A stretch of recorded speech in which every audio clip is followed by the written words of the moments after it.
Welcome to Sandipan गुरु। इस YouTube channel में class 9th और 10th स्टैंडर्ड के जो स्टूडेंट एनसीईआरटी सिलेबस से पढ़ रहे हैं उनके लिए सब्जेक्ट मैथ के प्रत्येक चैप्टर को one by one, step by step और हर क्वेश्चन को डिटेल में समझाने का प्रयास सरल और रोचक ढंग से किया गया है ताकि आपका कॉन्सेप्ट क्लियर हो जाए और आप बोर्ड एग्जाम में अच्छे नंबर ला सकें। तो अपडेट को जानने के लिए चैनल को सब्सक्राइब कर लीजिए, बेल आइकन को दबा दीजिए और ज़्यादा से ज़्यादा लाइक और शेयर कीजिए। तो कॉपी पेन रेडी कर लीजिए। चलिए शुरू करते हैं आज का वीडियो। तो आज के इस वीडियो में हम क्लास 10th के चैप्टर 5 अर्थमेटिक प्रोग्रेशन के एक्सरसाइज 5.4 के प्रश्नों को हल करेंगे। यह जो एक्सरसाइज 5.4 के प्रश्न है यह परीक्षा के दृष्टि से महत्वपूर्ण नहीं है, पर प्रतियोगी परीक्षाओं के लिए आपकी समझ बढ़ाने के लिए आवश्यक है। तो इसमें जो प्रश्न आएंगे वो आपकी परीक्षा में, बोर्ड एग्जाम में नहीं आएंगे, पर इसे आप लोगों को जानना आवश्यक है।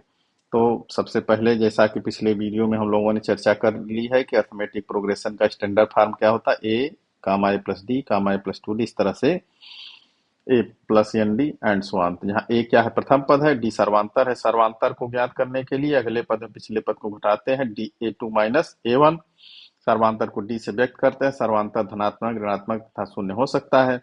अब ये जो हमारी समांतर श्रेणी है, अर्थमेटिक प्रोग्रेशन दो तरह की होती है, फाइनाइट और इनफाइनाइट। यदि पदों की संख्या सीमित है तो फाइनाइट अर्थमेटिक प्रोग्रेशन, और इसमें एक अंतिम पद होता है। यदि पदों की संख्या सीमित नहीं है, अनंत है और इसमें कोई अंतिम पद नहीं होता तो इनफाइनाइट अर्थमेटिक प्रोग्रेशन कहते हैं। अब एनवां पद ज्ञात करने का सूत्र क्या है, a n equal to a plus n minus one d, और एन पदों का योग ज्ञात करने का सूत्र s n equal to n upon to a plus n minus one d, जहाँ ए प्रथम पद है, डी सर्वांतर है, कॉमन डिफरेंस है, और एन पदों की संख्या है। अब यदि अंतिम पद पदा है तो यही सूत्र N upon to a plus A N हो जाता है। यदि अंतिम पद को हम यल से व्यक्त करते हैं तो यही सूत्र N upon to a plus यल हो जाता है। चलिए पहला प्रश्न देखते हैं। एपी दी हुई है। अब पूछ रहा है पहला कौन सा पद ऋणात्मक होगा। तो a n is less than equal to 0 ऋणात्मक ज्ञात करना है, तो इसके लिए एन ज्ञात करते हैं। तो अब सबसे पहले ए निकालते हैं, तो जो पहला अंक लिखा है वही क्या कहलाएगा, ए बराबर क्या हो गया, 121। अब डी ज्ञात करने के लिए अगले पद में पिछला पद घटाना है, तो 117 में 121 घटाएंगे तो -4 आ गया। अब अनवा पद ज्ञात करने के लिए ए एन इज लेस देन 0 होना चाहिए। अब ए एन का मान रख देंगे तो एन बराबर होता है a plus n minus 1 d is less than 0। अब ए का मान रख देंगे 121, एन हमको ज्ञात ही करना है, डी का मान रख देंगे -4।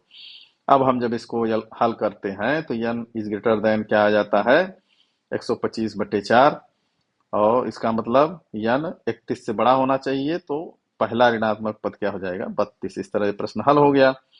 अब दूसरा दिया एपी के तीसरे और सातवें पद का योग 6 और उनका गुणनफल 8 है, तो एपी के प्रथम 16 पदों का योग ज्ञात कीजिए। तो सबसे पहले प्रश्नानुसार तीसरे और सातवें पद का योग 6 है, तो ए3 प्लस ए7 बराबर 6। ए3 को हम लिख सकते हैं प्लस 2डी और ए7 को लिख सकते हैं ए प्लस 6डी बराबर 6। अब इनको जोड़ देते हैं तो 2a प्लस 8d बराबर 6। अब 2 का भाग दे देंगे तो a प्लस 4d बराबर 3, तो a बराबर क्या हो गया, 3 माइनस 4d, समीकरण 1। अब इसी तरह दूसरी शर्त क्या है, उनका गुणनफल a3 इंटू a7 बराबर 8।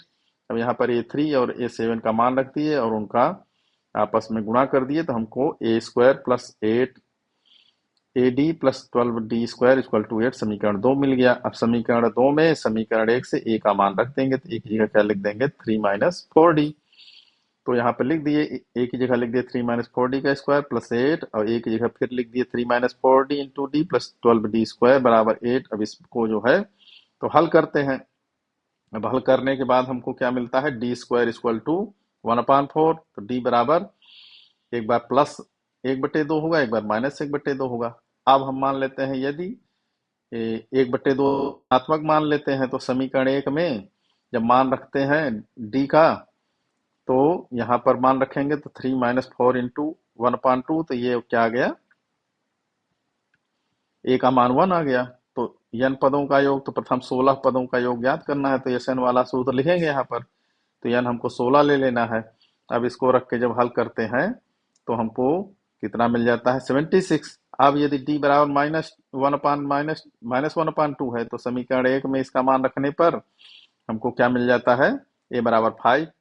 तो अब इसका योग निकालते हैं 16 पदों का, तो ये क्या आता है, 20। तो अभीष्ट हल क्या होगा, यदि d 1/2 है, धनात्मक है, तो योग 76 होगा। यदि d -1/2 है तो 16 पदों का योग 20 होगा। तो इस तरह से दूसरा प्रश्न हल हो गया। अब तीसरा प्रश्न कह रहा है, एक चित्र दिया हुआ है, चित्र में कह रहा है कि सीढ़ी के क्रमागत डंडे परस्पर 25 सेंटीमीटर की दूरी पर है। प्रत्येक जो डंडा है उसकी दूरी 25 सेंटीमीटर है। अब डंडों की लंबाई एक समान रूप से घटती जा रही है। सबसे नीचे 45 है, फिर कम हुई, फिर कम हुई, और सबसे ऊपर वाली कितनी है? 25 सेंटीमीटर है। अब डंडों के बीच की टोटल दूरी क्या है? 2.5 मीटर है। तो डंडों को बनाने के लिए कितनी लकड़ी की आवश्यकता होगी? तो अब यहाँ पे संकेत दिया है, डंडों की संख्या कितनी है? 250 बटे 25 धन 1। तो डंडों की संख्या, इसको हल कर लिए तो कितना आ गई? 11। अब प्रश्नानुसार ए कितना है? 25 सेंटीमीटर। ए एन कितना है? सबसे अंतिम पद 45 सेंटीमीटर। और एन कितना है? 11। तो योग निकाल लेते हैं। एस एन बराबर n/2 A plus A N. तो एन कितना है? 11। तो 11/2। ए कितना है? 25 और ए एन 45। अब हम जो इसको हल करते हैं तो क्या आ जाता है? 385 सेंटीमीटर। अतः अभीष्ट हल क्या हो गया कि सीढ़ी को बनाने के लिए कुल 385 सेंटीमीटर लकड़ी की आवश्यकता होगी। अब अगला प्रश्न देखते हैं। चौथा प्रश्न, एक पंक्ति के मकानों को क्रम से 1 से लेकर 49 तक अंक दिए गए हैं। अब कहता है यदि यक्स का ऐसा मान कि यक्स से अंकित मकान से पहले के मकानों की संख्या का योग उससे बाद में मकानों की संख्या के योग के बराबर है तो यक्स का मान ज्ञात कीजिए।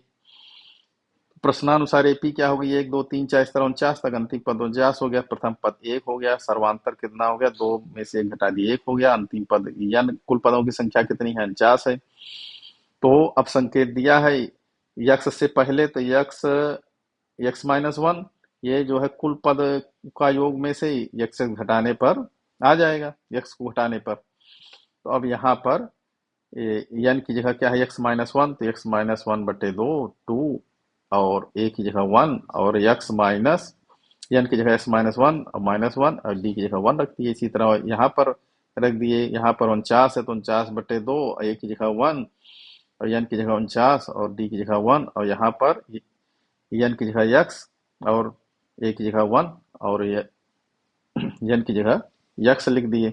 अब इसको हल कर लेते हैं। तो हल करने पर क्या आ जाता है? यहाँ पर x-1/2 इंटू एक्स, यहाँ 49/2 गुणे 50 और यहाँ x/2 इंटू x+1। अब पूरे में देखते हैं, सब में /2 है तो 2 जो है कट जाएगा। अब इस तरह से अब इसको हल कर लेते हैं। तो हल करते हैं तो x बराबर क्या आ जाता है?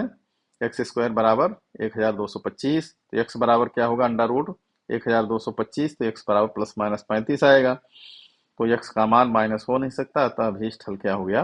35। अब 5वां प्रश्न कह रहा है कि एक फुटबॉल के मैदान में एक छोटा सा चबूतरा है जिसमें 15 सीढ़ियां बनी हुई है। सीढ़ियों की कुल संख्या कितनी है? 15 है। प्रत्येक की लंबाई जो है, ये जो लंबाई है ये 50 सेंटीमीटर दिया हुआ है, 50 मीटर है। ठोस कंक्रीट बनी है। प्रत्येक सीढ़ी की चढ़ाई, ये जो ऊंचाई है ये सबकी 1/4 है और ये जो लंबाई है, ये चौड़ाई है, ये 1/2 है। तो कुल कितनी कंक्रीट लगी? तो उसका आयतन निकालना है। तो पहली सीढ़ी के लिए, सबसे ऊपर की जो पहली सीढ़ी है, तो इसके लिए हम देखते हैं कि कितना लगा। 1/4 ऊंचाई हो गई, ऊंचाई गुणे लंबाई गुणे चौड़ाई, तो उसका आयतन आ जाएगा। आयतन में लंबाई गुणे चौड़ाई गुणे ऊंचाई होती है, तो लंबाई 50 है और इसकी ऊंचाई जो है 1/4 है और चौड़ाई 1/2 है। तो हो गया 25/4। दूसरी सीढ़ी के लिए 1/2 और 1/2 ये दो जुड़ गए तो कितना हो गया? 1 हो गया। तो ये हो गया 50/4। तीसरी सीढ़ी के लिए इसमें 1/2 एक में और जुड़ जाएगा, 3/2 हो गया। तो ये हो गया 75/4। इस तरह एपी क्या बन गई? 25/4, 50/4, 75/4, इस तरह 15 पदों तक। अब यहाँ पर ए कितना हो गया? 25/4 एपी में। डी कितना हो गया? 50। अगले पद में पिछला पद घटाएंगे तो ये हो गया 25/4। अब हमको कुल कितनी कंक्रीट लग रही है तो यह निकाल लेना है। तो यन कितना है यहाँ पे? 15/2 टू ए 25/4 है और 15-1 और डी कितना है? 25/4 है। अब इसको जब हम हल करते हैं तो कितना आ जाता है? 750। तो अतः अभीष्ट हल क्या हो गया? कुल कंक्रीट का आयतन कितना हो गया? 750 घन मीटर। तो इस तरह से ये भी प्रश्न आसान है और इस तरह से आपका ये अध्याय 5 खत्म हो गया है। अब अगले अध्याय 6 में, जिसमें त्रिभुज दिया हुआ है, तो अगले वीडियो में अगले अध्याय की एक्सरसाइज के साथ हम फिर से मिलते हैं। तब तक आप लोग मन लगाकर अच्छे से पढ़ाई करिए। धन्यवाद।